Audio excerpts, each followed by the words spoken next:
Hello, and welcome to More Than a Movie, a show about films and filmmaking here on Campus FM. My name's Andrew Bonello, and along with a guest I'll be welcoming onto the show very shortly, we'll take a journey into the phantasmagorical world of movies. Today, we'll be cracking open some magical cinematic tomes to cast spells about fantasy movies, twixt the light and the dark. Yes, this is a genre that spans the entire spectrum from cheerful, chortly little kid-friendly fantasies right through to the darkest, most disturbing, monster-ridden tales of our nightmares. Just a little later on, I'll be talking about some choice fantasies from the last century of filmmaking here on Earth. Yes, that's right, the filmography of Mars and Saturn-based filmmakers wasn't available to me at the time of writing. When are they going to finish building that long-range spaceship already? But anyway, before we get to all that, let me begin by introducing our guest for this week. Shirley Spiteri Mintoff has a Master's in Fine Arts specialising in digital arts and a 16-year career with the local media industry here in Malta. She's produced and directed both TV programmes, commercials and short films. Citing Tim Burton and Guillermo del Toro as her favourite directors, Shirley joins me here in the studio today. Welcome, Shirley. Thanks for inviting me. Great to have you here. Now, Shirley, let's start by talking about how your love for film was born. Do you remember the moment? Well, I entered university not knowing what course I was going to take. But then, as I went into communications, I realized that my passion for the audiovisual was getting bigger and bigger, especially in the advertising world. Okay. As for film, I've always been a film lover from when I was a kid. I still remember the day my parents took me to the cinema to watch the films like the Neverending Story, for example. I remember that as if it was yesterday. We're talking about this John. It fits in perfectly, and I remember that day as being I was awed. I was like really amazed by the visuals of that film. Okay, looking back, maybe it is old, but for that time, I mean, the graphics and the imagery was amazing. It was, and we'll be talking about that a little later on. So, do you remember the feeling when you saw the film? What was the magic for you? Was it the music? I still remember the smell of the cinema as well. I mean, it was such an amazing moment. I mean, that film, I've seen it like, I think 10 times from that day on. I mean, it was the feel, I think, of that film. It was such a romanticized storytelling of this kid and his fantasy world, and then how that influences the world in real life. I think that film characterizes my start of love for the fantasy film. That's awesome. That's a really good choice. And it's funny how smells sometimes stick with us and strange sensations that weren't really to do with the film itself. So you're involved in making short films yourself here in Malta, and they also seem to veer towards the fantasy genre in general. Is that right? Yes. Apart from our commercial work, we tried to create short films, also in collaboration with the Malta Film Fund, who helped support us. Okay, we did 2 short films, both period films. One was the first one, Friend or Foe, was based in the Second World War, while the second one, Alicia, was in the 1920s period. So they're both period films, making production quite heavier than a usual present-day film, obviously. I mean, short films is my passion. Yep. It also works as a training ground for making longer productions, which eventually we'd like to do. But it's also obviously strenuous on financials as well. So we try to do our best with what we have. I can imagine. I mean, and talking about Alicia, your more recent short film, I mean, there are so many visual elements to the production. I mean, how did you bring the team together? You must have had artists from so many different areas that had to coordinate. Yes. I think our film is like a cake. You have all the ingredients, and then you have to have trust in the people who are making those ingredients, and then how you mix them together, then it's up to the director. But you have to have a good team in front of you, and I think I've worked with one of the most amazing people and teams I could find, and they were on board on the idea and the feel of the film, with production design and styling being one of the most the main characteristics of the film. And we actually like really pushed on those elements. Production design was mostly our area, like the team together, even the scriptwriter Anthony Mintoff. We did it like all together, like bringing stuff from wherever we could find, and also like using locations which already had those elements. Right. Like, for example, Popeye Village. Mm-hmm. But then the styling, the clothes, I mean, yeah, we were working with really talented people, I would say. And it sounds like, from what you're saying, the ability to delegate and leave people to do their expert work is a big part of your job, really. Yeah, you have to give direction, obviously. You have to show them like what you want to get out of this and where you want to go. But obviously you have to give them leeway into getting their own creative elements out into the film, so that they feel it's their own as well as yours. Absolutely. Now, let me ask you this: do you remember on that production what the biggest challenge was? Was there a sort of an aspect of the experience that you remember as being particularly stressful or difficult, or was it perhaps it was a smooth production run? Well, it wasn't smooth because we had, especially for example, the first short, Friend or Foe. We were a really small team. Like we were like 5 people trying to do everything. So we were like filming until 3 a.m. and then going to the next location to set it up for the next morning, going back and sleep for 2-3 hours and then go back to film. So yeah, that was a lesson we learned, that we can't be superheroes. We can't do it all on our own. So the second film, I made sure to get more people involved, to get a bigger team. Maybe sometimes it's hard to manage a bigger team, but obviously it helped a lot for our sanity mainly. Maybe you got a bit more sleep on the second movie. Yes, on the second one we did, yes. Cool. So let me ask you this. You mentioned bigger productions, features. If you had an unlimited budget, what kind of a film would you make? I mean, don't give away the golden goose if you've got your great idea, but what do you have a sort of an idea of what kind of production you'd want to, what kind of story you'd want to tell? I mean, as you said in the introduction, my favorite directors are Tim Burton, Guillermo del Toro. I mean, those are the films that I love. So the fantasy genre, especially the darker fantasy genre, would be something I'd go for sure. Something in that same area, yes. Right? But as a topic or a theme, obviously, I prefer when there's something like really individual, like we're talking about an individual character and his or her journey in life. So if I'm talking about my favorite film, for example, then it's the journey of that particular person with his or her oddities in front of the oddities of society, and it would be a more intimate account of a person's life rather than something like Titanic or something like that, you know, where there's like the story of a whole population or a whole group of people. I would be more focused on one person's journey. Right, so sort of an intimate character study told as a dark fantasy. Yes. Awesome. Yes. Cool. So you mentioned some of your favourite directors. Do you have a film in this genre that you're particularly fond of that you want to mention? Well, when I mentioned Tim Burton, I would say my favourite film would be Edward Scissorhands. Hello?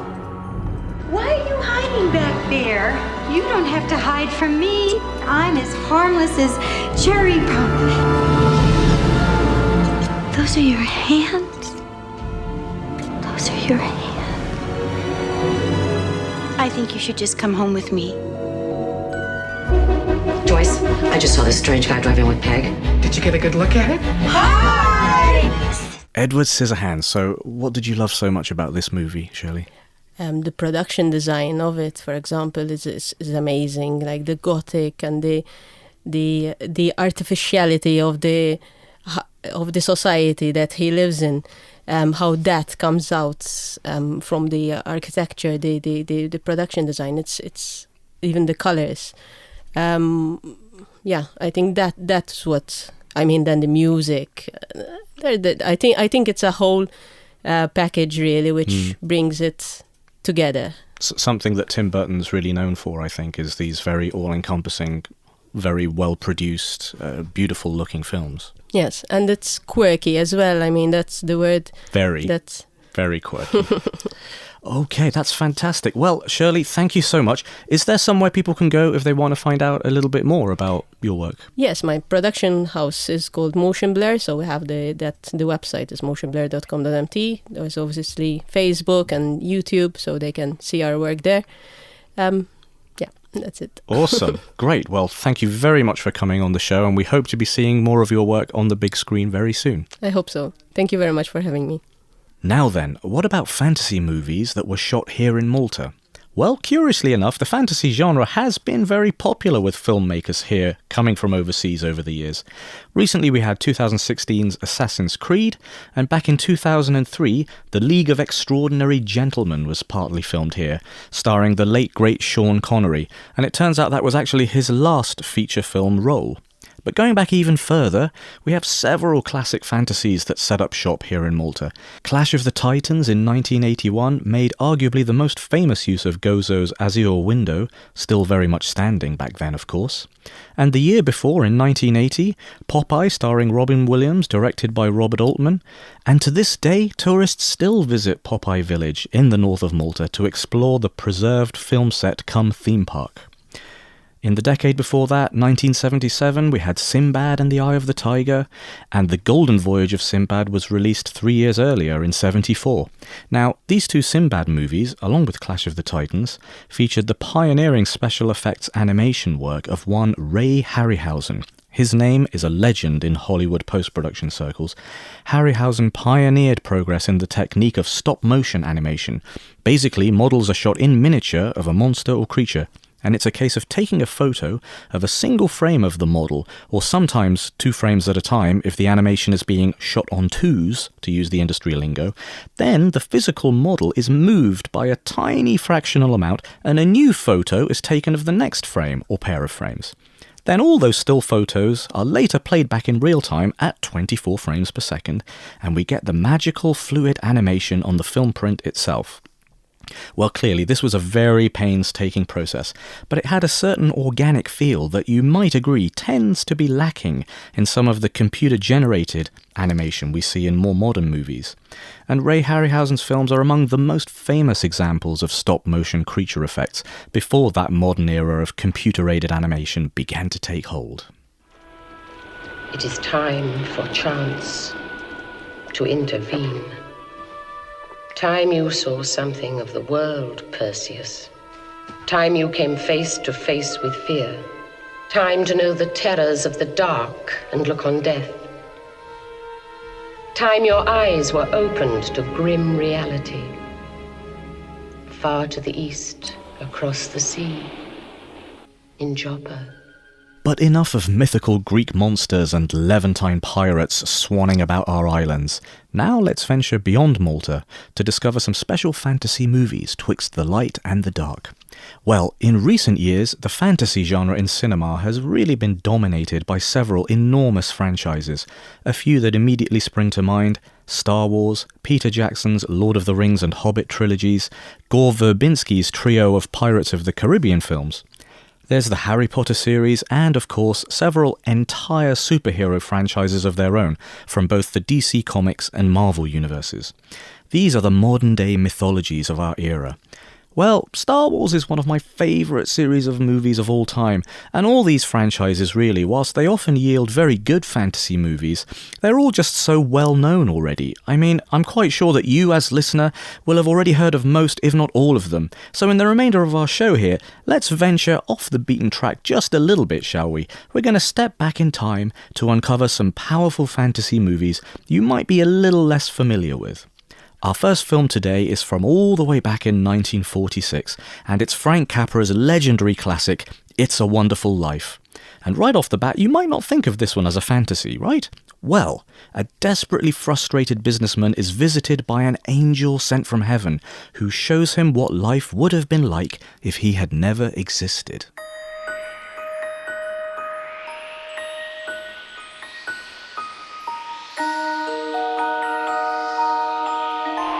I suppose it been better if I'd never been born at all. What'd you say? I said I wish I'd never been born. You've got your wish.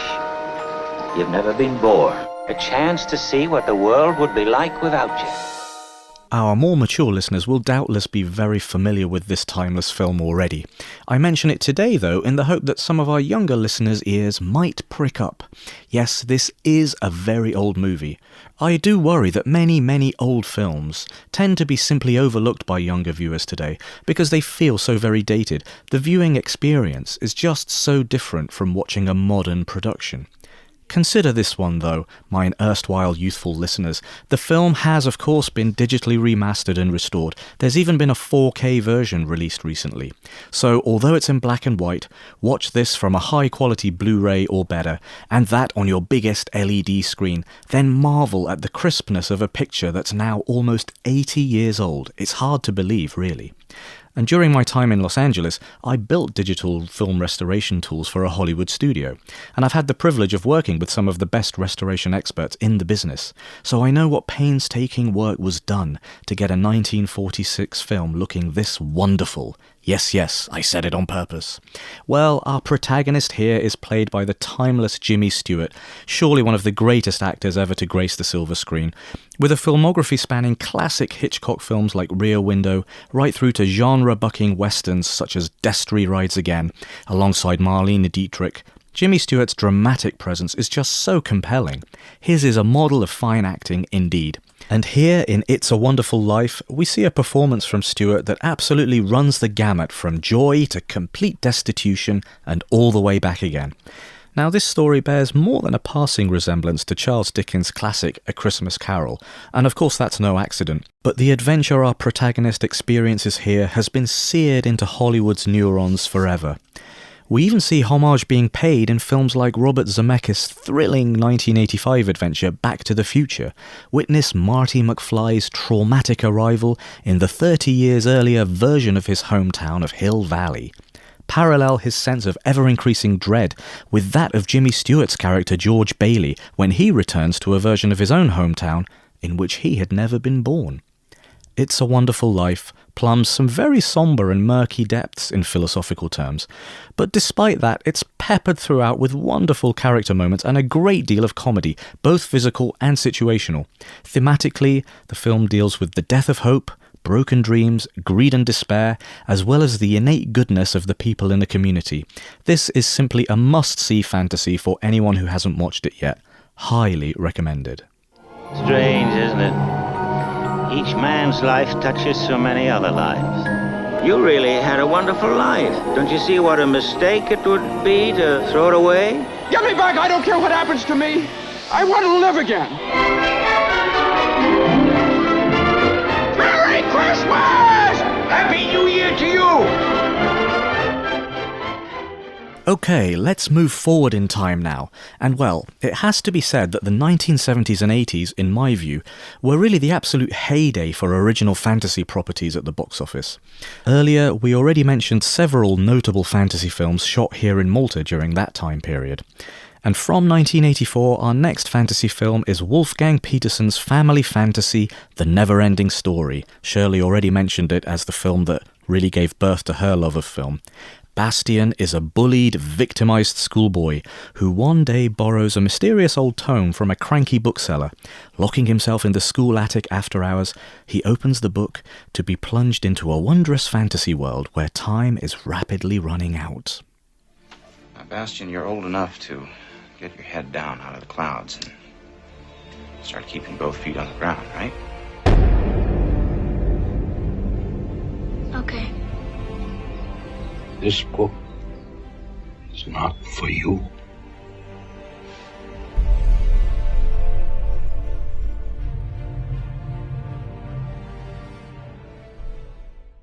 The Neverending Story spawned various spin-off video games, sequels and industry buzz, even though at the time it received somewhat mixed reviews.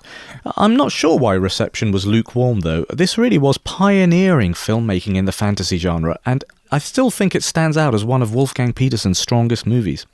Told through the dual eyes of the young boy reading the book and a protagonist inside the fantasy realm itself, you'll be amazed at how dark this story gets, despite being peppered with a delightful array of kid-friendly creatures and characters. A mysterious nothing is sweeping the land of Fantasia, leaving a vast emptiness in its wake after devouring everything that crosses its path.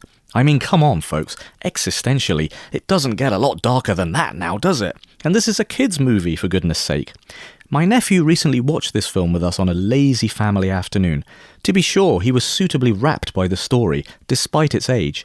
Indeed, you'll see shades of the Neverending Story in many modern fantasy films from the 90s and into the 2000s and beyond. But adults and kids alike should really consider visiting this very moving and sweet fantasy film that truly is a flight of fancy.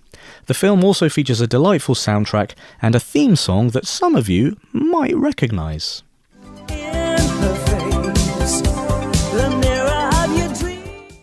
Well, to be honest, I really struggled to pick a single 1980s fantasy film to talk about today. There are just so many great choices from that period. So here are just a few other standout films from that decade. 1981 brought us the classic John Boorman film Excalibur, a swashbuckling medieval tale of King Arthur, the Lady of the Lake, and the legendary sword, featuring an amazing soundtrack from Wagner and a star-studded British cast. Also that year was Terry Gilliam's wacky but engrossing Time Bandits, about a gaggle of dwarfs accompanying a young boy as they time travel between many strange lands and eras. On to 1982, and we have The Beastmaster, as well as Jim Henson's disturbing but lyrical puppet animation fantasy The Dark Crystal. This has actually recently been remade as a series over on Netflix. 1983 brought us Ralph Bakshi's beautiful animated box office bomb, Fire and Ice. This is an almost forgotten movie by now, alongside Bakshi's similarly ill-fated Lord of the Rings animated feature film from a few years earlier. Still in 1983, we have Krull, a deliciously dated but surprisingly effective B-movie fantasy that's very dear to mine own heart. Like The Beastmaster, I have fond memories of watching Krull at a Birmingham Cineplex way back when it was released in movie theatres. And still, the list of great 80s fantasy movies is really far longer than I have time for today, but I do recommend all the titles just mentioned. Finally then, for today, we move on to a more modern movie, and it's Francis Lawrence's 2005 fantasy horror Constantine. In the eponymous role, Keanu Reeves portrays an expert in demonology and the supernatural. He helps a traumatized policewoman investigate an ominous death in her family. Welcome to my life. As long as I can remember, I could see things. Things humans aren't supposed to see. Things you shouldn't have to see. Into the light I command thee. I've chosen this film today primarily because of the imagery and mood that the director creates. Lawrence has a background in music videos and commercials prior to moving into film. And amazingly, this is the first feature film he ever directed. 2 years later, Lawrence went on to direct the hauntingly desolate Will Smith movie I Am Legend, itself the third film to be adapted from Richard Matheson's classic 1950s novel. Now, as a director, Lawrence imbues his films with a very strong visual aesthetic, and that's on full display in both of these movies. Back to Constantine then, and well, we've talked about Dante-esque imagery in previous episodes of the show. If you didn't hear episode 3, where we talked about the British creep fest The Descent, then you might want to check that out on our podcast page.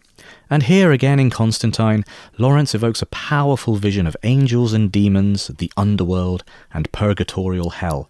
The computer-generated effects here hold up surprisingly well for a feature that's already nearly 2 decades old. I have to admit, I haven't been a fan of many Rachel Weisz performances, but she's on top form here in Constantine. It's probably her most sincere and understated role, in my view. She plays a haunted detective, devastated by the recent loss of her sister. And sparring alongside Reeves, we get a sincere character backdrop of two lost souls taking a dark fantasy journey together. To be fair, not all elements in the film work. The final act in particular features a performance by the much-loved but for me often miscast Tilda Swinton, also appearing as the always watchable Peter Stormare.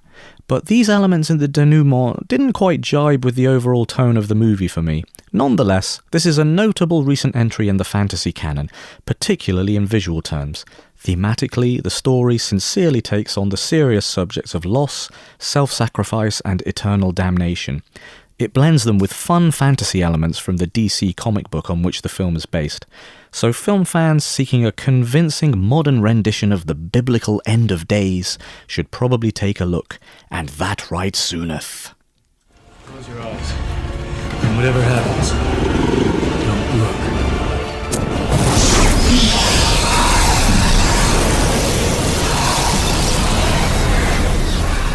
What were those things? Scavengers of the damned. It's impossible. Yeah, and I don't think they were after me. So, what did you think of the movie selection in our show? Did we make you think of some worthy fantasy movies twixt the light and the dark? Did the suggestions today convince you to seek out and watch one of the films that's been mentioned? If so, we'd love to know what you thought of it. For all that, and any other feedback, suggestions and questions, please email us at morethan-a-movieqs@gmail.com. That's morethan-a-movieqs, all one word, @gmail.com.